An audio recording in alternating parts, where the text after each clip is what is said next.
Destructoid. What's up, guys? Zach Miner here, producer of the Destructoid Show, bringing you 10 minutes of uncut Borderlands 2 gameplay.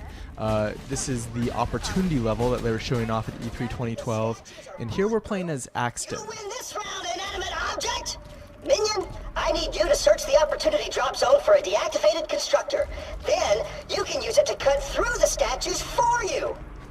So the mission here is pretty hilarious. Handsome Jack, because he's a complete jerk, has put up statues of himself essentially stepping on the head of his cohorts and looking into the future. So our goal is to fight back against Handsome Jack and to cut down those statues. Of course, they are bulletproof, so we need to enlist the help of an overseer. Stay put.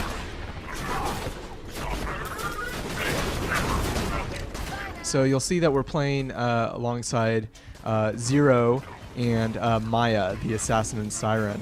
The ability we saw a little bit earlier was Siren's phase lock, which essentially locks these enemies in these kind of orb-like things that allows you to pick them off pretty easily. And there goes AXTON's turret. As you guys probably already know, AXTON's special ability is to deploy a turret, similar to Roland in Borderlands 1, but there have been a few key changes this time around. Most notably, you can withdraw the turret, as you see right here. Now, in Borderlands 1, you would deploy the turret and it would be out there until it was destroyed or ran out of time, and your cooldown timer would start at 0. Now, you can withdraw the turret, and depending on how much time was left on the turret, your cooldown meter gets partially filled, equal to the time that was left. You'll be like his mommy, his gun-toting, profanity-spewing mommy. It's a huge change and kind of solves the problem that I had in Borderlands 1, where I didn't want to use the turret too much because I would realize that, hey, like if I use this, I'm going to have to wait the full cooldown, and maybe there's going to be a bigger group of enemies up ahead. It's also modular. There are skills that you can get that change the appearance and function of the turret, which is pretty cool. And of course, it would not be Borderlands 2 if there was not a shitload of loot that you could pick up. I think that basically everything turns into a weapons canister in Pandora. This looks like a new design here. One thing you'll notice that pops up in the bottom left are these challenge completed. There's a ton of mini challenges throughout this game based on, you know, the type of loot you get, the amount of cash that you get, the types of enemies that you kill, basically everything. The constructor's working again. Make sure to protect it while it's wrecking the statues. You know, Borderlands is obviously super good at, you know, rewards and feedback mechanisms, and you know, I mean, we see that in the constant loot throughout, but the challenges are a really good example of this. So now it kind of turns into a escort mission, as we have to escort this overseer to help cut down some of those statues. Hurry out! Another sentry kill!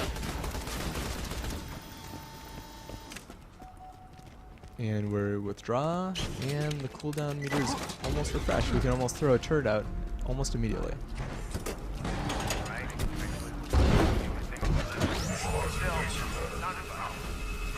What are you doing now, Tool? Petty vandalism? Are you serious? That's how far you've fallen? It's just sad.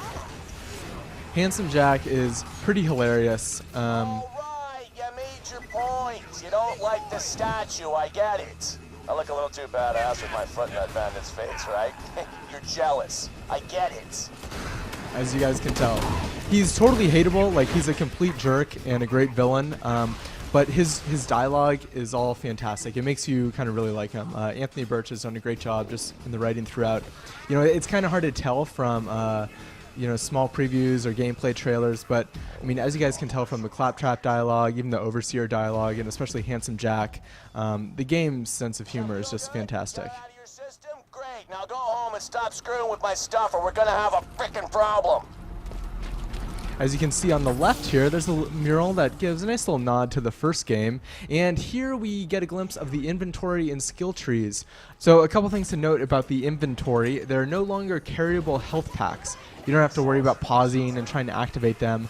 Now there are just new relics and shields that are supposed to fill that void. There are certainly still insta health kits that you can run over, but they wanted to try and keep up the momentum of the combat. And if you were playing on a console, having to pause and scroll through and activate it was a real pain in the ass. Borrow it sometime. The purple stuff that you see is Iridium. It's been overhauled for Borderlands 2. And essentially some weapons have slag properties that can be modified with enriched iridium. So whenever you see purple, that is iridium. As far as the skill trees go, each class has 3 different skill trees, and for AXTON, there's the Guerrilla skill tree, the Gunpowder skill tree, and the Survival tree. So the Guerrilla tree is all about short-range combat, whereas Gunpowder is medium range, and it has stuff like the longbow turret, which allows you to actually teleport the turret into place. And then there's also the Survival tree, which is obviously more kind of defense-oriented.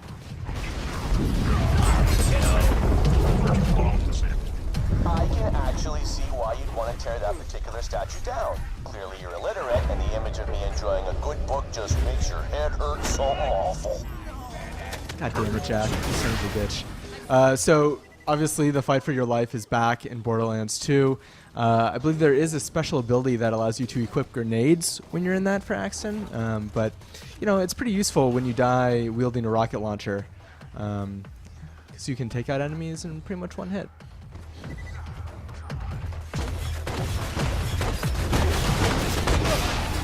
So you'll notice that little icon at the bottom above my experience bar. That is for a skill called Able. And essentially Able is a skill that allows you to regenerate health for a couple seconds. So whenever you damage it, it kind of resets it. And it helps you just, you know, recharge your health faster. What's wrong with that statue? I'm holding the ball key and a baby. You know what babies are, right? Those little soft pink things your kind eats after you're done rolling around in your own feces? Ring a bell? One thing you'll notice at the bottom, right under the experience bar there, it says that I'm a level 25 point man, although obviously I am a commando. So all that means is it's a title that is granted based upon a class mod that I have equipped. These class mods, you know, boost certain skills, and then that corresponds to the title. So you'll see in the upper left, our 0 character that we're playing with is the Unequaled Professional, and the Siren is the Binder.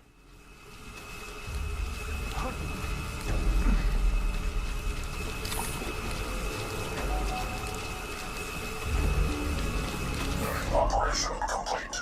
Oh, for the love of... All right, great, success. You're pissing me off. Good for you. Here's your prize. Oh, here we go. So one of Jack's especially asshole-ish moves is he just sends down enemies for you to fight from his little space station up there. So here we have the super badass. If you played Borderlands 1, you know all about this guy. Phase lock is especially useful on enemies like this.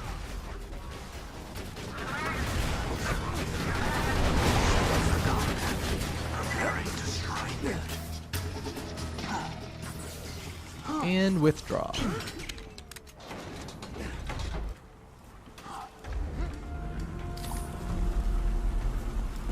We saw a couple more class mods that we could pick up. So much loot, guys. It's Borderlands, obviously. I mean, each weapon seems like it has its own special set of animations and its own kind of unique build. I really like this revolver too. The animations are fantastic on it. Here we approach the final statue to cut down. 3 of 4. You can see that there's a secondary objective to our mission to keep the Overseer over 50% health. Let's see if we can pull that off here.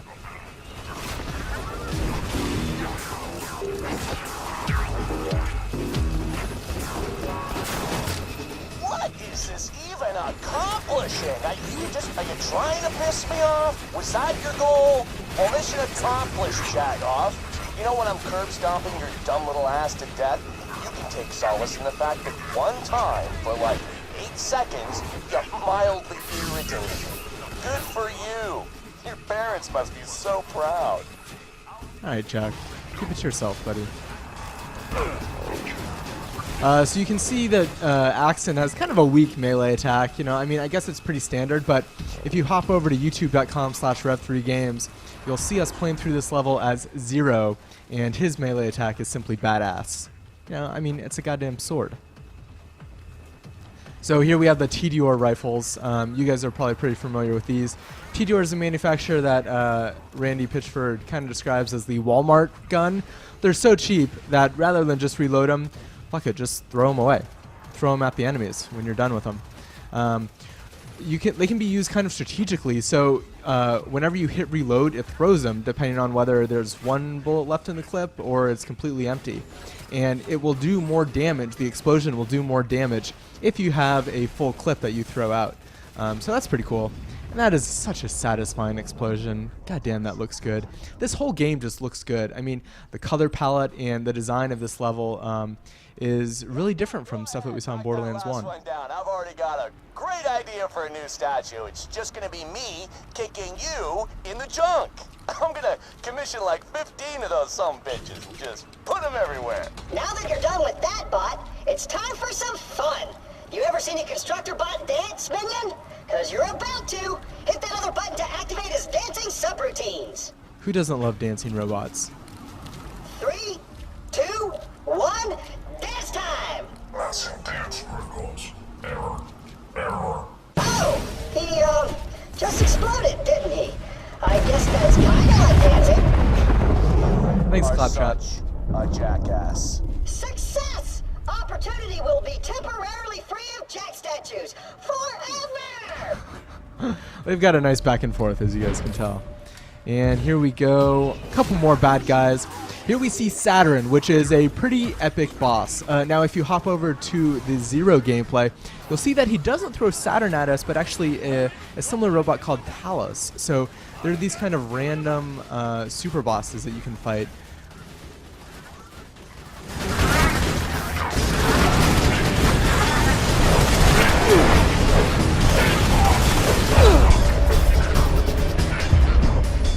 And that is Borderlands 2 Opportunity. Just a very, very small slice of the game. We had a ton of fun playing through it at E3, and you guys will be able to get it in your hands in just a short couple months. Like I was saying, if you guys want to see what this level looks like from Zero's perspective, be sure that you head on over to youtube.com/rev3games, and we will see you next time.